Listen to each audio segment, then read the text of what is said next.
أعوذ بالله من الشيطان الرجيم بسم الله الرحمن الرحيم أحمده ونصلي على رسوله الكريم والمهدي الموعود عليه السلام أما بعد فقد قال الله تعالى في القرآن المجيد والفرقان الحميد بسم الله الرحمن الرحيم قل جاء الحق وزهق الباطل إن الباطل كان زهوقا صدق الله العظيم. محترم سامعین، سیرت امام الکائنات میرا سید محمد جونپوری مہدی موعود علیہ السلام سے جو تعلیمات ہے جو خاص قرآن مجید سے جو ہے جو عمر کے سیرت پر ہر مہدوی پر فرض کر دیے گئے ہیں، اس میں سے ہم ایک عنوان طلب دیدار خدا جو ہے مسلسل سنتے جا رہے ہیں. آج ہماری جو ہے 7ویں محفل ہے اس عنوان پر، اور آج کی محفل بڑی خاص ہے. اگر آپ بڑی توجہ سے سنیں گے تو آپ کو اس کا فائدہ ہوگا دنیا میں بھی اور آخرت میں. دیکھیے، ہم جو ہے آپ کے سامنے بتا رہے تھے کہ کس طریقے سے جو ہے دیدار خدا جو ہے ممکن ہے، اور احادیث وغیرہ بھی ہم آپ کو بتائیں. اب آج دیکھیے قرآن کی ایک آیت ہم آپ کو سمجھانے کی کوشش کرتے ہیں. سب سے پہلے ہم یہ بتاتے ہیں آپ کو کہ ہم مہدوی ہے، مہدی موعود علیہ السلام پر ایمان لائے. اور مہدی موعود علیہ السلام کون ہے؟ جس کے بارے میں قرآن میں اللہ تبارک تعالیٰ نے کہا کہ ثم ان علینا بیانہ. جب قرآن نازل ہوا 1400 سال پہلے رسول اللہ صلی اللہ علیہ وسلم کے زمانے میں، تو اللہ نے قرآن میں کہا کہ اس کے قرآن کی جو بیان کی ذمہ داری ہے وہ ہم پہ. قرآن اللہ کے رسول صلی اللہ علیہ وسلم کے اوپر نازل ہوا، اور اس کا جو خاص بیان تھا ولایت کا بیان، اللہ تبارک تعالیٰ نے خود قرآن میں کہا کہ ثم ان علینا بیانہ. پھر اس قرآن کے بیان کی ذمہ داری ہم پر ہے. جب مہدی موعود علیہ السلام آئے تو آپ نے کہا کہ اللہ تبارک تعالیٰ یہ جو قرآن میں کہتا ہے کہ ثم ان علینا بیانہ، اس بیان کی جو ہے قرآن کے بیان کی ذمہ داری اللہ پر ہے. اللہ نے بیان قرآن کرنے بھیجا ہے. تو اب آپ دیکھیے وہ کیسا تھا. لوگ یہ کہتے ہیں کہ بھائی کیا جب قرآن آیا تو بیان نہیں آیا گیا؟ دیکھیے ظاہری ترجمہ الگ ہے، لیکن اس کا مقصد و مراد جو تھا، جو اصل ولایت کی تعلیمات تھی، جو ہر کس و ناقص جو ہے برداشت نہیں کر سکتا تھا، وہ تعلیمات مہدی موعود علیہ السلام نے عام تام کر دی. جیسا کہ ہم نے آپ کے سامنے سنایا حدیث جبرائیل جو بخاری میں، مسلم میں، جو ہے دوسری حدیث کی کتابوں میں پہلے لکھی جاتی ہے، جس میں حدیث جبرائیل میں یہ بات ہے کہ تم اللہ کی عبادت اس طریقے سے کرو گویا تم خدا کو دیکھ رہے ہو. اب آپ سوچئے کہ خدا کو دیکھ کر عبادت کرنا سوائے مہدویوں کے ہٹ کے آپ کے کسی کے پاس یہ جو ہے ممکن ہی نہیں ہے. وہ کہتے ہیں کہ خدا دکھتا ہی نہیں، بول دیتے، تو پھر دین ہی مکمل نہ ہوا. اللہ کے رسول صلی اللہ علیہ وسلم نے فرمایا کہ جبرائیل آئے تھے تم کو تمہارا دین سکھانے کے لیے، اور اس میں یہ ہے کہ تم اللہ کی عبادت اس طریقے سے کرو گویا تم اس کو دیکھ رہے ہو. اگر تم دیکھ نہیں سکتے تو اس یقین سے عبادت کرو کہ وہ تم کو دیکھ رہا ہے. بس یہ اسٹارٹنگ پوائنٹ ہے، پھر اینڈنگ پوائنٹ ہے کہ اللہ ہم کو دیکھ رہا ہے. یہ شروعاتی مرحلہ ہے. اگر یہ بھی تصور نہیں ہے، بس ادھر ادھر کے خیالات ہیں، تو آپ عبادت ہی میں نہیں ہیں، آپ نماز ہی میں نہیں ہیں، آپ خالی پڑھ لے رہے ہیں. جیسا کہ ایک حدیث شریف میں آیا ہے کہ لوگ نماز کے لیے آئیں گے مگر آدھے لوگوں کو تو ثواب ہی نہیں ملے گا، حدیث میں ہے. پھر اس میں سے آدھے جو بچ گئے اس میں سے آدھا ثواب ملے گا، کیونکہ خیال آیا گیا، خدا کی طرف راغب ہی نہیں ہے. اور اس میں سے بھی تھوڑے لوگوں کو جو ہے اس میں سے آدھا ثواب ملے گا. ایسا بولتے ہوئے اللہ کے رسول صلی اللہ علیہ وسلم فرماتے ہیں بالکل تھوڑے لوگوں کو پوری نماز کا ثواب ملے گا. کیوں؟ کیونکہ انہوں نے اپنے آپ کو صرف خدا کے حوالے کر دیا. اب آدھے سے زیادہ لوگ یہ رہتے مجبوری کا آ جاتے، کوئی جو ہے کوئی دنیاوی چیز چاہیے تو نماز پڑھ لیتے، کوئی چیز گم گئی تو جو ہے نماز پڑھ لیتے. خیال ہی نہیں رہتا نماز میں کہ وہ خدا کے سامنے ٹھہرے. بہرحال یہ ہمارا موضوع نہیں ہے، ہمارا موضوع ہے دیدار خدا. تو اب اس حدیث شریف میں صاف فرمایا گیا ہے کہ تم خدا کی عبادت اس طریقے سے کرو گویا تم خدا تبارک و تعالیٰ کو دیکھ رہے ہو، یا نہیں تو اس طریقے سے کرو کہ وہ تم کو دیکھ رہا ہے. اب آپ دیکھیے اتنی سب کچھ باتوں میں جو ہے جب مہدی موعود علیہ السلام آئے تو قرآن کی ایک آیت کیوں بیان ضروری تھا وہ یہ فقیر بتاتا ہے. صرف 2 مثالیں آپ کے سامنے رکھتا ہے. پہلی چیز تو یہ کہ جیسا قرآن مجید کے اندر سورہ بنی اسرائیل، یہ 17واں سورہ ہے قرآن کا، 15ویں پارے میں آپ کو مل جائے گا. اس کی 72ویں آیت ہے وَمَنْ كَانَ فِي هَٰذِهِ أَعْمَىٰ فَهُوَ فِي الْآخِرَةِ أَعْمَىٰ وَأَضَلُّ. اب آپ اس کا ظاہری ترجمہ دیکھیں اللہ تبارک تعالیٰ ارشاد فرماتا ہے جو دنیا کا اندھا ہے وہ آخرت میں بھی اندھا رہے گا اور زیادہ گمراہ رہے گا. اب ظاہری ترجمہ یہ ہے اور یہ لوگ یہی مانتے ہیں، غیر مذہبی لوگ یہی مانتے ہیں کہ بھائی جو دنیا میں اندھا ہے انہیں بھی آخرت میں بھی اندھا رہے گا. تو آپ دیکھیے کہ جب مہدی موعود علیہ السلام آئے، بیان قرآن لے کر آئے، تو مہدی موعود علیہ السلام نے کہا کہ یہ دنیا کا اندھا پن نہیں ہے. پہلی چیز یہ فقیر سمجھا دیتا. دیکھیے کیا اللہ تبارک تعالیٰ اتنا ظالم ہے جو دنیا میں کسی کو اندھا رکھا تو آخرت میں بھی اندھا رکھے گا؟ ہو ہی نہیں سکتا. تو اصل جو بیان قرآن کے لیے مہدی موعود علیہ السلام آئے تھے، آپ نے کیا فرمایا؟ دیکھیے اس آیت کے مطابق کہ جو دنیا میں خدا کے دیدار سے اندھا رہا، خدا کو دیکھا ہی نہیں، اندھا رہا، اس کی طلب ہی نہیں تھی، اس کو دیکھنے کی جستجو ہی نہیں تھی، وہ دنیا میں اگر خدا کے دیدار سے محروم رہا تو وہ آخرت میں بھی محروم رہے گا اور اس سے زیادہ گمراہ رہے گا، راستے میں جو ہے بھٹکا ہوا ہوگا. اب بات سمجھ میں آ گئی کہ ہم کو ارے بھائی یہ آیت کی معنی یہ جوڑ رہے ہیں جو مہدی موعود نے بیان فرمائے. پہلی اگر معنی لیں گے تو اللہ تبارک تعالیٰ ظالم ہو جائے، نعوذ باللہ. آپ خود سوچئے.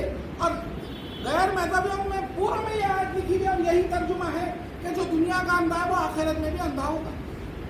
یہ ممکن ہی نہیں ہے کہ اللہ تبارک تعالیٰ ایسا کسی کے ساتھ کریں گے. تو مہدی موعود علیہ السلام نے جو آیت بتائی ہے وہ کتنی خاص ہے. دیکھیے آپ نے فرمایا کہ جو دنیا میں خدا کے دیدار سے محروم رہا، اس کو طلب ہی نہیں تھی خدا کو دیکھنے کی، تو وہ آخرت میں بھی خدا کے دیدار سے محروم رہے گا اور زیادہ گمراہ رہے گا.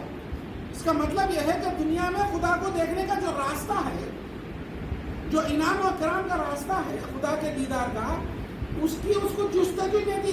پھر بھی دنیا میں اس کی اپنی زندگی میں راستہ کسی سے پوچھ کے وہ راستہ اختیار کر سکتا ہے خدا کو دیکھنے کا، لیکن آخرت میں تو وہ پھر راستہ بھی بن ہو گیا.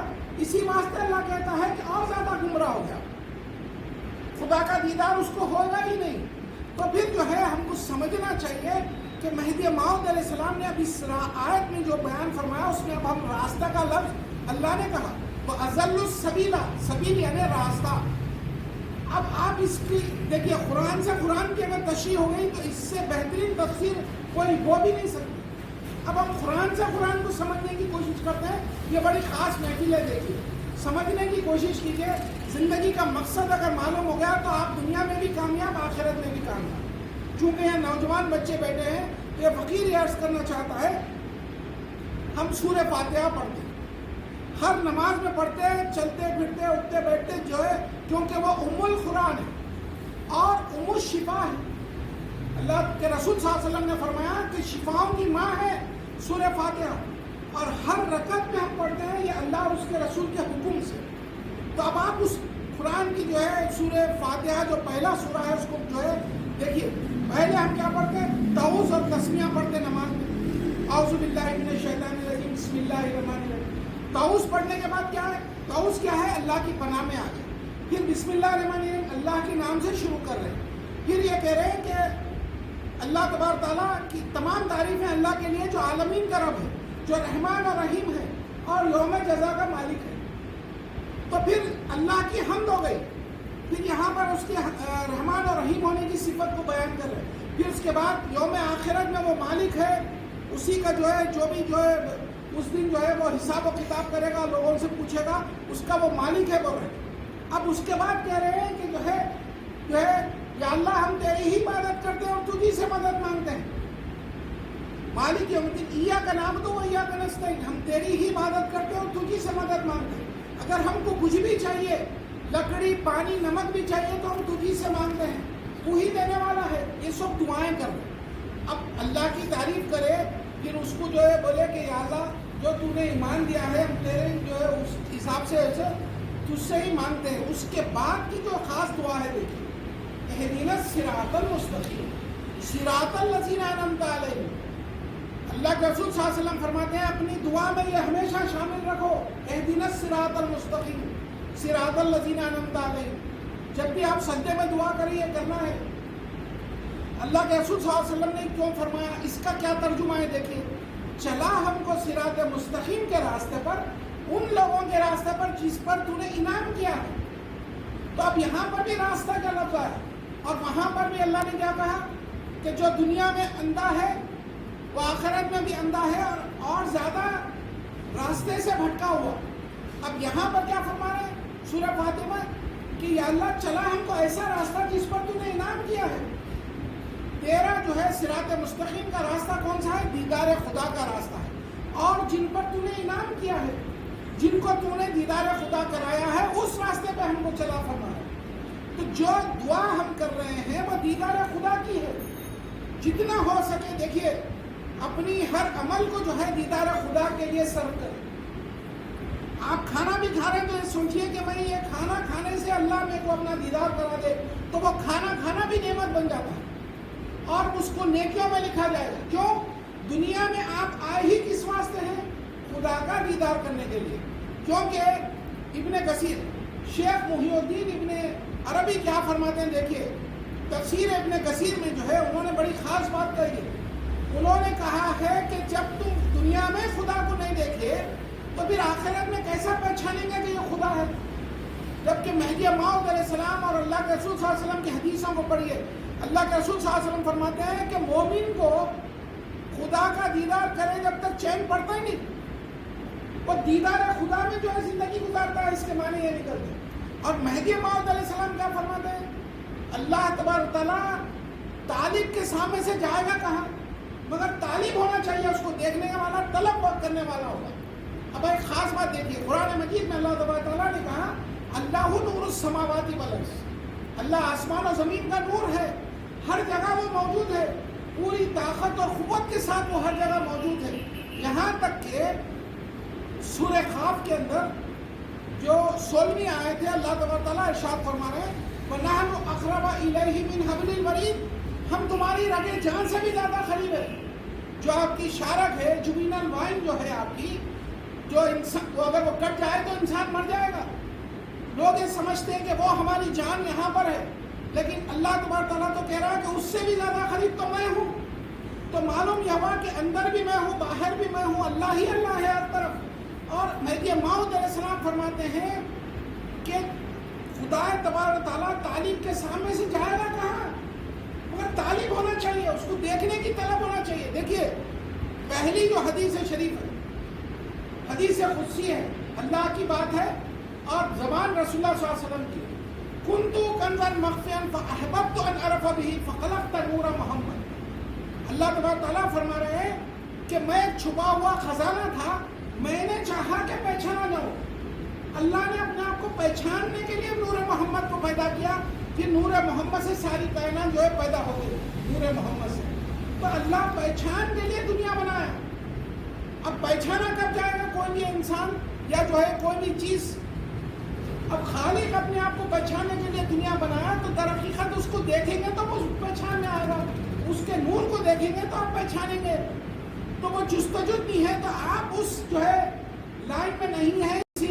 جتنے علماء کرام جو خالص کامل تھے، مرشدین جو کامل تھے، دیدار خدا کے لیے اپنی زندگی گزارے ہیں.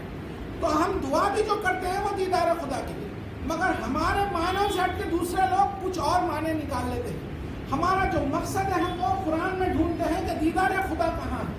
تو ہمیشہ اپنی زندگی میں دیدار خدا کے لیے زندگی گزاریں اور یہ کوشش کریں کہ مومنین اور خدا کو دیکھنے والے کیسے تھے.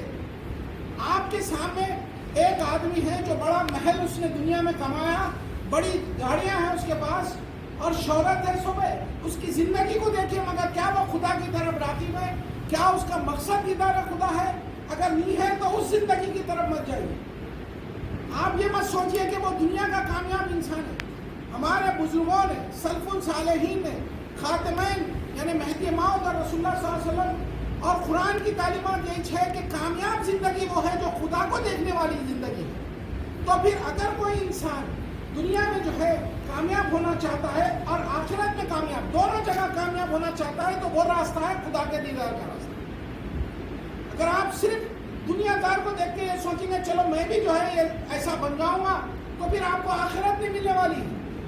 جو خدا کو دیکھنے والوں کی زندگیوں کو دیکھیے، رسول اللہ کی زندگی کو دیکھیے، مہدی موعود کی اور سلف الصالحین کی زندگی کو دیکھیے، وہ تو جو ہے تھوکتے تو پتھر سونا بن جاتا تھا. تو کیا وہ محلات کھڑے نہیں کر سکتے تھے؟ مگر ان لوگوں نے وہ سب کچھ قربان کر دیا صرف اور صرف خدا کی ایک جھلک دیکھنے کے واسطے. تو اپنے رب کو دیکھنے کی جو طلب میں زندگی گزارتا ہے وہ کامیاب انسان. انشاءاللہ تبارک تعالیٰ اسی گفتگو کو ہم آگے بھی کنٹینیو کریں گے اور آپ کو اچھے طریقے سے سمجھانے کی کوشش کریں گے. اصل مقصد خدا کو دیکھنا ہے ہمارا، اور یہ چاہے ہماری زندگی ہو، چاہے ہماری قربانی ہو، ہمارا جینا ہو، مرنا ہو. ان صلاتی و نسکی و محیایا و مماتی للہ رب العالمین. بے شک ہماری نماز، ہمارا قربانی، ہمارا جینا مرنا سب اللہ کے لیے. اور یہ قرآن کی آیت ہے جس پر رسول اللہ صلی اللہ علیہ وسلم چلے، جس پر مہدی موعود علیہ السلام چلے. اللہ کے واسطے اپنے مقصد کو سمجھیے. روزانہ 10-15 منٹ آپ کے جو ہے اگر آپ نکالیں گے تو اپنے مقصد آپ حاصل کر لے سکتے ہیں اور آخرت کو بھی کامیاب بنا سکتے ہیں. اللہ سے دعا ہے کہ اللہ ہم سب کو صحیح معنوں میں قرآن کی تعلیمات، رسول اللہ صلی اللہ علیہ وسلم اور مہدی موعود علیہ السلام کی تعلیمات کو سننے، سنانے اور سمجھنے کی توفیق عطا فرمائے اور دوسرے لوگوں تک پہنچانے کی توفیق عطا فرمائے. اور ان مبارک محفلوں کے صدقے میں، خاتمین کے صدقے میں اور اللہ اپنے خاص فضل سے اپنا خاص دیدار عطا فرمائے. آمین ثم آمین. وآخر دعوانا الحمدللہ.